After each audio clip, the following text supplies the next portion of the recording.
Pemerintah Kabupaten Badung mengalokasikan anggaran sebesar 16,7 miliar rupiah untuk makan bergizi gratis MBG pada tahun 2025. Dalam program ini, setiap paket makan siang dirancang dengan harga Rp20.000 meningkat dari standar uji coba sebelumnya yang hanya Rp15.000 per paket.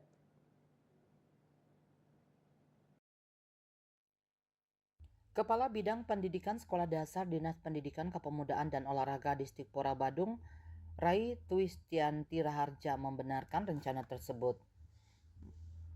Menurutnya, program ini telah diuji cobakan di dua sekolah yakni SD nomor 5 Sibanggede dan SD nomor 5 Carangsari menggunakan dua metode penyajian berbeda. Di SD nomor 5 Carangsari, makanan disajikan secara prasmanan, sedangkan di SD nomor 3 Sibanggede menggunakan nasi kotak.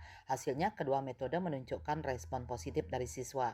Program ini direncanakan akan dilanjutkan di Kecamatan Mengui dan Kuta Utara mulai Januari 2025.